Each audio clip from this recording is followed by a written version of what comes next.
दोस्तों, border road organisation में बहुत बढ़िया 466 पोस्ट पे वैकेंसी निकाला गया है। इस वैकेंसी का फॉर्म आप लोगों को कैसे भरना है, मैं एक लाइव फॉर्म फिल करके दिखाऊंगा ताकि आपको अपना फॉर्म फिल करने में किसी भी प्रकार का कोई मिस्टेक ना हो। दोस्तों, फॉर्म भरने से पहले हम आपको ये बात बता देना चाहते हैं कि ये फॉर्म ऑफलाइन तरीके से भरना है, यानी कि आपको कलम से भर के लिफाफा में रख के इसके एड्रेस पे भेजना होता है।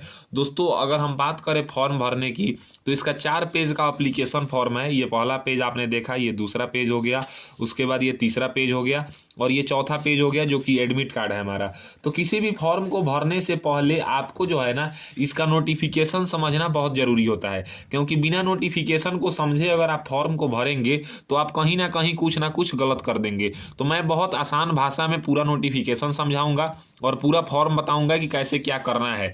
दोस्तों, अगर हम नोटिस की बात करें तो आप देख सकते हैं 466 पोस्ट पे वैकेंसी को निकाला गया है। अगर हम बात करें तो ड्राफ्टमैन की वैकेंसी है, सुपरवाइजर की वैकेंसी है, टर्नर की वैकेंसी है, मैकेनिस्ट की वैकेंसी है, ड्राइवर मैकेनिकल ट्रांसपोर्ट की वैकेंसी है, ड्राइवर रोड रोलर की वैकेंसी है, ऑपरेटर एक्सकेवेटिंग मशीनरी की वैकेंसी है। टोटल यहाँ पे 466 पोस्ट पे वैकेंसी है। अगर हम फॉर्म की बात करें तो 16 नवंबर 2024 से फॉर्म स्टार्ट हुआ है और 30 दिसंबर 2024 तक आप लोग फॉर्म को भर पाएंगे। अगर आप लोग आसाम, मेघालय, मिजोरम, अरुणाचल प्रदेश इन सब जगह से अगर आप लोग आते हैं तो आप लोग 14 जनवरी 2025 तक फॉर्म को भर पाएंगे। यहाँ पे बताया गया है कि all application will be received centrally, यहाँ पे by GREF centre Dighi camp Pune. इसी जगह पे आपको जो है ना इस फॉर्म को, जो भी फॉर्म आप लोग भरेंगे वो भेजना है। बताया गया है कि सीरियल नंबर 1, 2 और 4 से लेके 7 के बीच में जो भी पोस्ट हैं इनमें आपका एज 18 से 27 साल अगर है तो आप फॉर्म को भर सकते हैं।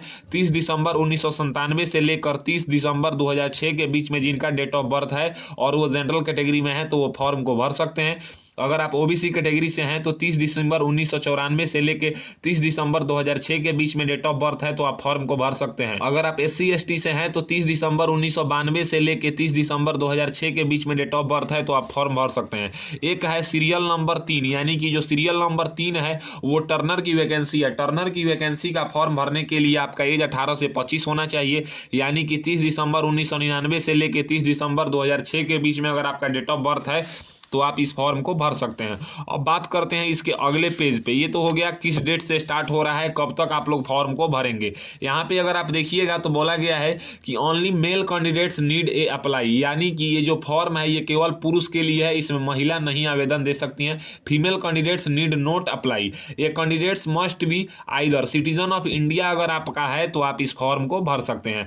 सबसे पहले यहाँ पे बताया गया है कि यहाँ पे देखिए centre of physical efficiency test, practical test, trade test and written test जो आपका होगा वो आपको कराया जाएगा ग्रिप सेंटर डीगी कैंप, यहाँ पे अलांडी रोड पुणे में ये सब कंडक्ट कराया जाएगा। यानी कि जो भी लोग फॉर्म को भरेंगे उनको वहाँ पे जाके सारा टेस्ट देना होगा। और बताया गया है कि commandant GREF centre Dighi camp Pune, pin है इसका 411014, थ्रू रजिस्टर पोस्ट के माध्यम से आपको एप्लीकेशन फॉर्म को भेजना है। अगर हम यहाँ पे बात करें तो जैसा कि आपको पता होगा SC ST को 5 साल का एज में छूट दिया जाता है और यहाँ पे बोला गया है कि OBC को 3 साल का छूट दिया जाएगा। अगर हम आगे बात करें तो यहाँ पे बताया गया है रिजर्वेशन में जो परसेंटेज छूट दिया जाता है उसके बारे में। जैसे जिनके पास NCC C सर्टिफिकेट है उनको 10% का छूट दिया जाएगा, NCC B वाले को 5% का छूट दिया जाएगा, जो ऑलरेडी इसमें काम कर रहे हैं उनको 15% का छूट दिया जाएगा, स्पोर्ट्स पर्सन को 5% का छूट दिया जाएगा, कैजुअल पेड पे जो लेबर है यानी कि CPL जो है उनको 10% का छूट दिया जाएगा। तो अगर आप ये सब हैं तो इसका आप लाभ ले सकते हैं। अब बात करते हैं यहाँ पे एप्लीकेशन फी का। जो एप्लीकेशन फी है वो आपको general and EWS including ex serviceman को 50 रुपए पे करना है, OBC को 50 रुपए पे करना है, SC ST को 1 भी रुपए पे नहीं करना है। एप्लीकेशन फी पे करने का लिंक यहाँ पे दिया हुआ है, मैं आगे आपको नोटिफिकेशन समझाने के बाद एप्लीकेशन फी भी पे करके दिखाऊंगा। अब बात करते हैं यहाँ पे कैजुअल पेड लेबर जो है उनके बारे में यहाँ पे बताया गया है। जैसे जो फॉर्म आप लोग भरेंगे उसको भरने के बाद लिफाफा में रख के भेजना होता है, तो सबसे ऊपर आप लोगों को लिखना है application for the post of, अपने पोस्ट का नाम, उसके बाद उसमें अपना जो कैटेगरी है वो कैटेगरी लिखेंगे और फिर यहाँ पे आपको जो है ना वेजिटेज परसेंटेज इन एसेंशियल क्वालिफिकेशन में आपको बताना है। फिर यहाँ पे और बताया गया है कि पर्सन विथ बेंचमार्क डिसेबिलिटी के बारे में, इनवैलिड एप्लीकेशन के बारे में बताया गया है। अगर हम आगे बात करें तो रिक्रूटमेंट प्रोसेस के बारे में अगर हम बात करें तो सबसे पहले आप लोगों का कॉल ऑपरेटर इशू किया जाता है, जो कि वैकेंसी का 10 गुना इशू किया जाता है हर कैटेगरी में। उसके बाद अगर हम बात करें तो आपका रिटर्न एग्जामिनेशन कंडक्ट कराया जाता है। अगर हम रिटर्न एग्जामिनेशन की बात करें तो आपको कलम लेके जाना होता है पुणे में, और दिघी कैंप में रिटर्न एग्जामिनेशन होता है। उसके बाद आपको फिजिकल इफिशियंसी टेस्ट कराया जाएगा। और यहाँ पे बोला गया है कि जो रिटर्न एग्जामिनेशन होगा उसमें जितना भी क्वेश्चन पूछा जाएगा उसमें से आपको यूआर, ईडब्ल्यूएस, ओबीसी को 50% नंबर लाना होगा और एससी एसटी को 40% नंबर लाना होगा पास करने के लिए। जो लोग इतना नंबर ला देंगे वो रिटर्न को क्वालिफाई कर जाएंगे। उसके बाद उनका फिजिकल इफिशियंसी टेस्ट होगा, और उसके बाद जो फिजिकल इफिशियंसी टेस्ट को पास करेंगे उनका प्रैक्टिकल यानी कि ट्रेड टेस्ट कराया जाएगा। उसके बाद यहाँ पे एज एक्सपीरियंस देखा जाएगा। ये सारा सेंटर कहाँ पे होगा? इस सबका सेंटर ग्रिप सेंटर पुणे में ही होगा। उसके बाद अगर हम बात करें तो ओनली मेडिकली फिट कैंडिडेट्स को जो है ना वो लोग मेरिट में काउंट करेंगे। यहाँ पे मेडिकल स्टैंडर्ड के बारे में बताया गया है। अगर हम मेडिकल स्टैंडर्ड को अभी छोड़ भी दें, आगे बात करते हैं, तो ये देखिए अब क्वालिफिकेशन की बारी आता है कि किस पोस्ट के लिए कौन कौन सा क्वालिफिकेशन मांगा गया है। ड्राफ्टमैन के लिए बोला गया है कि 10th+2 विथ साइंस सब्जेक्ट से अगर आपने किया है किसी भी बोर्ड से तो आप इसके लिए एलिजिबल हैं। लेकिन बोला गया है कि हैविंग 2 ईयर सर्टिफिकेट आर्किटेक्चर यहाँ पे और draughtsmanship from a recognised institute या यूनिवर्सिटी, या मतलब इक्विवेलेंट अगर आपने किया है तो आप इसमें आवेदन दे सकते हैं। या यहाँ पे processing 2 years national trade certificate from draftsman civil from a recognised institute and having 1 year practical experience. अगर आपने आईटीआई भी किया है ड्राफ्टमैन से तो आप इस फॉर्म को भर सकते हैं। सुपरवाइजर में बताया गया है कि आपने अगर डिग्री किया है किसी भी यूनिवर्सिटी से तो आप इसमें आवेदन दे सकते हैं। लेकिन processing national cadet corps B certificate आपके पास होना चाहिए। और यहाँ पे एक सर्विसमैन, नायब सूबेदार, आप जनरल ड्यूटी अगर किए हैं तो आप इसके लिए एलिजिबल हैं। टर्नर में बोला गया है कि आपको 10th के साथ साथ आईटीआई चाहिए टर्नर ट्रेड से, तो आप इसमें फॉर्म को भर सकते हैं। मैकेनिस्ट में बोला गया है कि मैट्रिकुलेशन के साथ साथ अगर आपने आईटीआई किया है मैकेनिस्ट ट्रेड से तो आप इस फॉर्म को भर सकते हैं। ड्राइवर मैकेनिकल ट्रांसपोर्ट के लिए बोला गया है कि अगर आपने 10वीं के साथ अगर आपके पास हैवी मोटर व्हीकल का लाइसेंस है तो आप इस फॉर्म को भर सकते हैं। ड्राइवर रोड के लिए बोला गया है कि मैट्रिकुलेशन अगर आपने किया है और उसके साथ साथ अगर आपको जो है ना हैवी मोटर व्हीकल का रोड रोलर चलाने का लाइसेंस है तो आप इस फॉर्म को भर सकते हैं। ऑपरेटर एक्सकेवेटिंग मशीनरी में बोला गया है कि आपको मैट्रिकुलेशन पास चाहिए और इसके साथ साथ हैवी मोटर व्हीकल का लाइसेंस चाहिए, तो भी आप इसमें फॉर्म भर सकते हैं। यहाँ पे अगर हम रिटन टेस्ट की सिलेबस की बात करें तो आप देख सकते हैं ड्राफ्टमैन का सिलेबस क्या है, सुपरवाइजर का क्या है, टर्नर का क्या है। आप वीडियो को पुश करके पढ़ सकते हैं। मैकेनिस्ट का क्या है, ड्राइवर मैकेनिकल ट्रांसपोर्ट का क्या है, ड्राइवर रोड रोलर का क्या है, उसके बाद यहाँ पे ऑपरेटर का क्या है। प्रैक्टिकल टेस्ट की बात करें तो यहाँ पे सब बताया गया है कि टर्नल में प्रैक्टिकल टेस्ट क्या होगा, उसके बाद से यहाँ पे मैकेनिस्ट में क्या होगा, ड्राइवर में क्या होगा, ऑपरेटर में क्या होगा। अगर हम पे स्केल की बात करें तो बताया गया है कि ड्राफ्टमैन में 29,200 से लेकर 92,300 रुपए का सैलरी दिया जाएगा। सुपरवाइजर में बोला गया है कि 25,500 से लेकर 81,100 का सैलरी दिया जाएगा। टर्नर में बोला गया है 19,900 से लेकर 63,200 का सैलरी दिया जाएगा। मैकेनिस्ट में लेवल 2 का 19,200 से लेकर 63,200 का सैलरी दिया जाएगा। ड्राइवर में 19,900 से लेकर 63,200 का सैलरी दिया जाएगा, और बाकी सब में भी 19,900 से 63,200 का सैलरी है। अगर हम आगे बात करें तो यहाँ पे आगे भी बताया गया है क्या क्या, वो भी चीज़ मैं आपको दिखा देता हूँ। जैसे कि अगर हम फिजिकल इफिशियंसी टेस्ट की बात करें तो आपको 1600 मीटर का रनिंग कराया जाएगा, जो कि आपको 10 मिनट में क्वालिफाई करना है। इसमें कोई भी नंबर नहीं दिया जाएगा। उसके बाद अगर हम बात करें तो इसमें बताया गया है कि किस राज्य के लोगों के लिए कितना हाइट चाहिए। जैसे कि वेस्टर्न हिमालय रीजन में, जैसे कि जम्मू कश्मीर हो गया, हिमाचल प्रदेश हो गया, पंजाब हो गया, नॉर्थ ईस्ट हो गया, इन सब जगह से अगर आप आते हैं तो आपका हाइट 158 सेंटीमीटर मांगा गया है। और चेस्ट बोला गया है कि मिनिमम 75 सेंटीमीटर और फुलाने के बाद 5 सेंटीमीटर का गैप होना चाहिए। आपका वेट 47.5 किलो होना चाहिए। ईस्टर्न हिमालय रीजन में बोला गया है कि सिक्किम, नागालैंड, अरुणाचल प्रदेश, मणिपुर, त्रिपुरा, मिजोरम, मेघालय, असम, ये सब जगह से अगर आप आते हैं हिल रीजन और वेस्ट बंगाल से तो आपको 152 सेंटीमीटर हाइट चाहिए। 75 सेंटीमीटर चेस्ट नॉर्मल होना चाहिए। फुलाने के बाद 5 सेंटीमीटर का गैप होना चाहिए। 47.5 आपका वेट होना चाहिए। वेस्ट प्लेन रीजन से अगर आप आते हैं यानी कि पंजाब, हरियाणा, चंडीगढ़, दिल्ली, राजस्थान, वेस्टर्न यूपी से तो आपका हाइट 162.5 सेंटीमीटर होना चाहिए और आपका मिनिमम चेस्ट 76 सेंटीमीटर होना चाहिए और फुलाने के बाद 5 सेंटीमीटर का गैप होना चाहिए। वेट आपका 50 किलो होना चाहिए। अगर हम बात करें ईस्टर्न प्लेन से अगर आप आते हैं, यानी कि ईस्टर्न यूपी हो गया, बिहार हो गया, उसके बाद आता है वेस्ट बंगाल हो गया, उड़ीसा हो गया, झारखंड हो गया, तो आपका हाइट 157 सेंटीमीटर होना चाहिए। मिनिमम चेस्ट 75 सेंटीमीटर होना चाहिए। फुलाने के बाद 5 सेंटीमीटर का गैप होना चाहिए। 50 किलो आपका वेट होना चाहिए। अगर आप सेंट्रल रीजन से आते हैं, यानी कि Madhya Pradesh, Gujarat, Maharashtra, Dadar and Nagar Haveli, Daman and Diu and Chhattisgarh से अगर आप आते हैं, तो आपका हाइट 157 सेंटीमीटर मांगा गया है। आपका चेस्ट 75 सेंटीमीटर नॉर्मल होना चाहिए। फुलाने के बाद 5 सेंटीमीटर का गैप होना चाहिए। वेट 50 किलो मांगा गया है। अगर आप साउथर्न रीजन से आते हैं, यानी कि आंध्र प्रदेश, कर्नाटक, तमिलनाडु, तेलंगाना, उसके बाद केरला, गोवा एंड पंडुचेरी से, तो आपका हाइट 157 सेंटीमीटर होना चाहिए। Chest normal 75 centimetre. फुलाने के बाद आपका गैप होना चाहिए 5 सेंटीमीटर का। 50 किलो वेट मांगा गया है। अगर आप गोरखा हैं तो आपका हाइट 152 सेंटीमीटर है, तो आप इसमें आवेदन दे सकते हैं। ये तो बात हो गया नोटिफिकेशन का, तो पूरा नोटिफिकेशन को मैंने समझा दिया। अब बात करते हैं कि जो इसमें जनरल, ओबीसी, ईडब्ल्यूएस कैटेगरी को 50 रुपए का एप्लीकेशन फी पे करना है, जिसके लिए एक लिंक भी दिया है, तो उस पेमेंट्स को हम करके दिखाते हैं। तो इसके लिए आपको चलना होगा मेरे जो कंप्यूटर स्क्रीन पे, उस स्क्रीन पे चल के मैं आपको दिखाता हूं कि पेमेंट्स को कैसे करना है। दोस्तों, बॉर्डर रोड ऑर्गेनाइजेशन में जो 466 पोस्ट वैकेंसी निकाला गया है, इस वैकेंसी का फॉर्म तो ऑफलाइन तरीके से भरना है, लेकिन इसमें जनरल, ओबीसी, ईडब्ल्यूएस कैटेगरी को 50 रुपए का एप्लीकेशन फी पे करना है, जो कि आप ऑनलाइन माध्यम से पे करेंगे। अगर हम एप्लीकेशन फी पे करने का प्रोसेस की बात करें, तो इसका लिंक मैं आपको वीडियो के डिस्क्रिप्शन में दे दूंगा। उस लिंक पे जैसे ही आप क्लिक करेंगे, तो आपके सामने इस टाइप का इंटरफेस खुलेगा। यहाँ पे आपको ग्रिप सेंटर पुणे का ऑप्शन दिखेगा और इसका पुणे का पिन कोड दिखेगा। उसके बाद नीचे अगर हम बात करें, तो इंटर पेमेंट्स डिटेल्स का ऑप्शन है और फिर यहाँ पे पेमेंट्स कैटेगरी है। पेमेंट्स कैटेगरी में ऑलरेडी रिक्रूटमेंट फी सिलेक्ट है, तो ये आप इसको नहीं बदल सकते हैं। उसके बाद नीचे में आपको एप्लीकेंट्स नेम यहाँ पे बताना है। आप अपना नाम यहाँ पे लिख दीजिएगा 10th के सर्टिफिकेट के अकॉर्डिंग। फिर यहाँ पे आपको अपने पिताजी का नाम लिखना है। उसके बाद यहाँ पे आपको अपना नेशनलिटी लिखना है। फिर यहाँ पे आपको अपना डेट ऑफ बर्थ बताना है। डेट ऑफ बर्थ के ऊपर जैसे ही आप क्लिक करेंगे, तो कैलेंडर खुलेगा। कैलेंडर में से आप अपना डेट ऑफ बर्थ सिलेक्ट कर लीजिएगा। उसके बाद आपको अपना एक वैलिड मोबाइल नंबर फिल करना है और फिर यहाँ पे आपको अपना पूरा एड्रेस फिल करना है। एड्रेस बताने के बाद आपको यहाँ पे अपने स्टेट का नाम बताना है और फिर यहाँ पे आपको अपने पिन कोड बताना है। ये बताने के बाद आपको अपना यहाँ पे आधार नंबर बताना है। आधार नंबर बताने के बाद अब बोल रहा है यहाँ पे एडवर्टाइजमेंट नंबर। अगर हम एडवर्टाइजमेंट नंबर की बात करें, तो आपको यहाँ पे 01/2024 इस टाइप से आपको लिख देना है, ताकि यही इसका एडवर्टाइजमेंट नंबर है। उसके बाद अगर हम ट्रेड की बात करें, तो आप अपने पोस्ट का नाम बता दीजिएगा और यहाँ पे अमाउंट की बात करें, तो अमाउंट में आपको 50 रुपए सेलेक्ट कर लेना है। रिमार्क में स्टार मार्क नहीं है, आप इसको खाली भी छोड़ सकते हैं या अपने मन से कुछ लिख सकते हैं।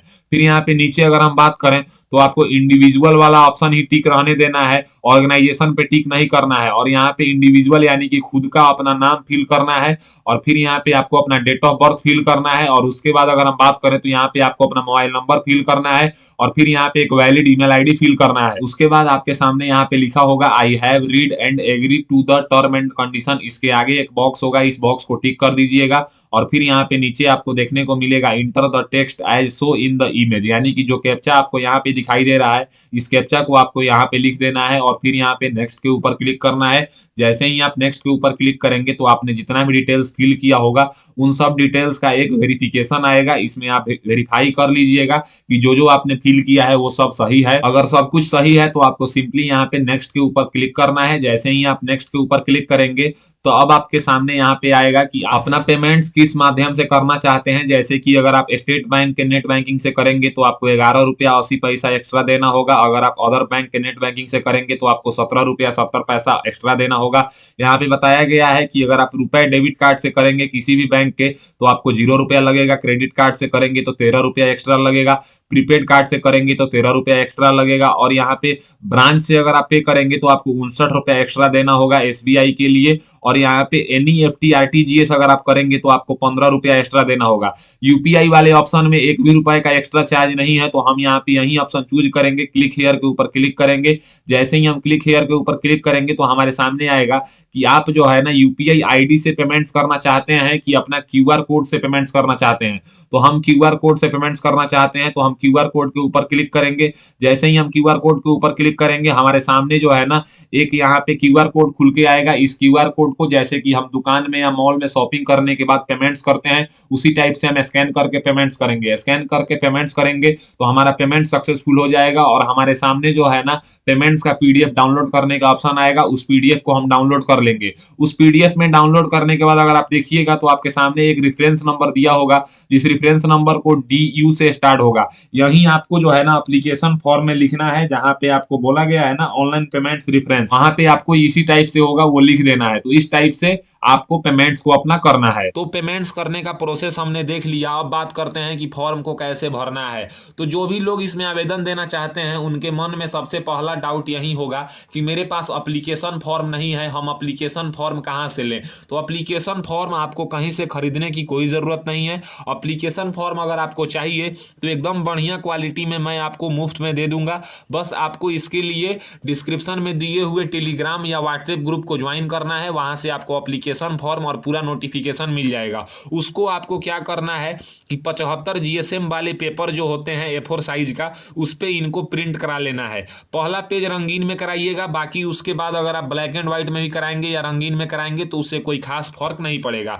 अब बात करते हैं कि फॉर्म को भरने में सबसे पहले यहाँ पे आपको फोटो चिपकाना है और उस फोटो के ऊपर आपको सिग्नेचर करना है और इसके बाद यहाँ पे आपको पोस्ट का नाम बताना है कि आप किस पोस्ट के लिए फॉर्म को भरेंगे, क्योंकि यहाँ पे कंट्रोल नंबर जो है ये ऑफिस यूज के लिए है, तो आप इसमें कुछ भी फिल नहीं करना है। अगर हम पोस्ट की बात करें तो आप यहाँ से देख लीजिए, आप जिस भी पोस्ट के लिए क्वालिफिकेशन को रखते हैं उस पोस्ट का नाम आप इस बॉक्स में लिखेंगे और उसके बाद 2 नंबर में सीरियल नंबर और पोस्ट एडवर्टाइजमेंट आपको बताना है, यानी कि आप जिस पोस्ट के लिए आवेदन दे रहे हैं वो कितने नंबर पे है। जैसे कि मान लीजिए कि हम ड्राइवर मैकेनिकल ट्रांसपोर्ट में आवेदन दे रहे हैं तो ये 5 नंबर पे है, तो हम यहाँ पे 5 लिख देंगे। अगर हम ड्राफ्टमैन में आवेदन दे रहे हैं तो ये 1 नंबर पे है, तो हम यहाँ पे 1 लिख देंगे। उसके बाद आपको अपना कैटेगरी बताना है 4 नंबर में, तो जो भी आप कैटेगरी से फॉर्म को भरना चाहते हैं उसको आप टिक कर देंगे। फिर यहाँ पे अगर आप एक सर्विस मैन है तो अपना टोटल लेंथ बताएंगे सर्विस का कितने ईयर्स का हुआ। उसके बाद यहाँ पे वेजिटेज में यहाँ पे परसेंटेज बताना है। अगर हम परसेंटेज की बात करें तो मान लीजिए कि आप जिस क्वालिफिकेशन के लिए फॉर्म को भर रहे हैं, जैसे मान लीजिए कि अगर आप ड्राफ्टमैन का फॉर्म भर रहे हैं तो आपको जो है ना ड्राफ्टमैन में ITI चाहिए, तो आप उसका परसेंटेज यहाँ पे बताएंगे। अगर आप जैसे कि ड्राइवर का फॉर्म भर रहे हैं तो ड्राइवर के लिए 10th पास मांगा गया है, तो यहाँ पे 10th का परसेंटेज बताएंगे। उसके बाद यहाँ पे एडिशनल परसेंटेज बोला गया है कि अगर आप क्लेम कर रहे हैं तो एडिशनल परसेंटेज क्या होता है, ये तो मैं आपको नोटिफिकेशन में बताया ही हूँ, लेकिन फिर भी मैं आपको समझा देता हूँ। जैसे अगर हम बात करें एडिशनल परसेंटेज की, तो यहाँ पे देखिए इसमें से अगर आपके पास कोई भी चीज है तो वो आप देख लेंगे, उसके सामने जितना लिखा हुआ है उतना परसेंट आपको यहाँ पे लिख देना है और फिर यहाँ पे सबको काउंट करके यहाँ पे बताना है। लेकिन मेरे केस में ऐसा कुछ भी नहीं है, तो मेरे पास कोई एक्स्ट्रा परसेंटेज नहीं है, तो केवल हम 10वीं का परसेंटेज यहाँ पे लिख दिए हैं और फिर यहाँ पे टोटल में वहीं लिख देंगे। उसके बाद अगर आप माइनॉरिटी कम्युनिटी से बिलोंग करते हैं तो आप यस करेंगे, इस बॉक्स में यस लिखेंगे, नहीं तो आप इसको नो करेंगे। माइनॉरिटी कम्युनिटी में मुस्लिम आता है, क्रिश्चियन आता है, सिख आता है, तो आप बताएंगे। उसके बाद अगर हम बात करें तो आपको बताना है 7 नंबर में कि क्या आप EWS कैटेगरी से बिलोंग करते हैं। EWS कैटेगरी जो है इकोनॉमिकली वीकर सेक्शन, जो लोग जनरल कैटेगरी में आते हैं और उनकी घर की आय जो है वो 8 लाख से कम है तो वो लोग EWS में आ जाएंगे, तो यहाँ पे इस बॉक्स के बगल में यस कर देंगे। फिर यहाँ पे 8 नंबर में आपको अपना पूरा नाम लिखना होगा 10वीं के सर्टिफिकेट के अनुसार। जैसे मान लीजिए कि अगर आपका नाम ऋतिक कुमार है तो आप ऋतिक लिख देंगे, एक बॉक्स को छोड़ देंगे और कुमार लिखेंगे। फिर यहाँ पे आपको अपना पिताजी का नाम लिखना है। पूरा फॉर्म आप ब्लॉक लेटर में भरेंगे, कोई भी स्मॉल लेटर में आप नहीं फिल करेंगे।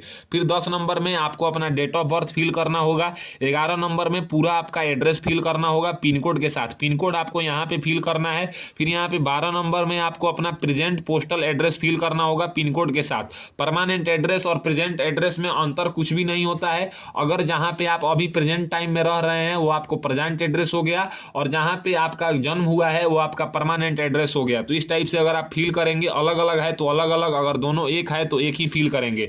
फिर यहाँ पे अगर हम दूसरे पेज की बात करें तो जैसा कि मैं आपको वीडियो के बीच में पेमेंट्स करने का प्रोसेस बताया हूँ, जनरल OBC EWS कैटेगरी को 50 रुपए का पेमेंट्स करना है, तो यहाँ पे आपको बैंक के नेम में SBI बता देना है। फिर ऑनलाइन पेमेंट्स रेफरेंस नंबर जो DU करके होता है वो आपको यहाँ पे लिख देना है। जिस डेट को आप पेमेंट्स करेंगे वही आपको यहाँ पे लिखना है, अमाउंट में 50 रुपए लिख देना है। 14 नंबर में अगर आप एक से ज्यादा कैटेगरी से बिलोंग करते हैं तो यहाँ पे सीरियल वाइज से लिखेंगे कि आप कौन कौन से कैटेगरी से बिलोंग करते हैं। जैसे कई लोग होते हैं कि वो जनरल कैटेगरी में भी है और EWS कैटेगरी में है, तो यहाँ पे अपने अनुसार बताएंगे। उसके बाद अगर आप एक सर्विस मैन हैं तो यहाँ पे यस करेंगे, नहीं तो नो कर देंगे। अगर आपके पास जो है ना ग्रीफ पर्सन है तो आप यस करेंगे, नहीं तो नो कर देंगे। उसके बाद अगर आप बोल रहा है कि अगर आपका ब्रदर जो है इसमें अगर काम करते हैं ग्रीफ सेंटर में तो यस करेंगे, नहीं तो नो करेंगे। एनसीसी बी सर्टिफिकेट है तो यस करेंगे, नहीं तो नो करेंगे। एनसीसी सी सर्टिफिकेट है तो यस करेंगे, नहीं तो नो कर देंगे। अगर आप जैसे वेदर सीपीएल हैं यानी कि जो इसमें वर्कर काम करते हैं वो हैं तो आप यस करेंगे, नहीं तो आप इसको नो कर देंगे। जम्मू कश्मीर से आप माइग्रेंट्स हुए हैं तो यस करेंगे, नहीं तो नो करेंगे। अगर आप स्पोर्ट्समैन हैं तो यस करेंगे। तो अब स्पोर्ट्समैन अगर जो यस करेगा वो बताएगा कि अगर आप 2 फील करेंगे इसमें तो वो डिस्ट्रिक्ट लेवल हो जाएगा, 1 फील करेंगे तो स्टेट लेवल हो जाएगा, 3 इस बॉक्स में फील करेंगे तो यूनिवर्सिटी लेवल हो जाएगा, वो आपको बताना है। उसके बाद आपको एसेंशियल क्वालिफिकेशन बताना है। अगर हम एसेंशियल क्वालिफिकेशन की बात करें तो सबसे पहले आपको 10th का जानकारी फिल करना है, तो यहाँ पे 10th लिख देंगे, पीयर ऑफ पासिंग लिखेंगे, बोर्ड का नाम बताएंगे, सब्जेक्ट यहाँ पे बताएंगे, मार्क्स बताएंगे कितना नंबर आया है और कितने नंबर में से आया है, परसेंटेज बताएंगे। अगर आपने 12th भी कर लिया है तो 12th के बारे में भी आप बताएंगे, किस ईयर में किए हैं, किस बोर्ड से किए हैं, किस सब्जेक्ट से किए हैं, कितना नंबर आपको है, कितने नंबर में से आया है, परसेंटेज बताएंगे। उसके बाद अगर आपके पास कोई टेक्निकल क्वालिफिकेशन है यानी कि आईटीआई या डिप्लोमा तो उसको यहाँ पे बताएंगे, ईयर ऑफ पासिंग बताएंगे, बोर्ड या यूनिवर्सिटी का नाम बताएंगे, मार्क ऑब्टेंड बताएंगे और फिर यहाँ पे आउट ऑफ यानी कि कितना नंबर में आया है वो बताएंगे, परसेंटेज बताएंगे। उसके बाद जैसा कि आपको पता होगा कि इसमें जो है ना ड्राइवर की बहुत ज़्यादा वैकेंसी है, तो ड्राइवर में ड्राइविंग लाइसेंस मांगा गया है। तो यहाँ पे आप बताएंगे कि आपके पास कौन सा ड्राइविंग लाइसेंस है, जैसे कि एलएमबी है या एचएमबी है या अदर्स है। जो लाइसेंस है वो कब इशू किया गया है, किसके द्वारा इशू किया गया है और कितने साल के लिए इशू किया गया है, रिन्यूअल हुआ है तो उसके बारे में बताएंगे। अगर आप ड्राइविंग लाइसेंस के बारे में जानकारी देते हैं तो ड्राइविंग लाइसेंस का फोटोकॉपी आपको सेल्फ अटेस्टेड करके फॉर्म के साथ भेजना होगा।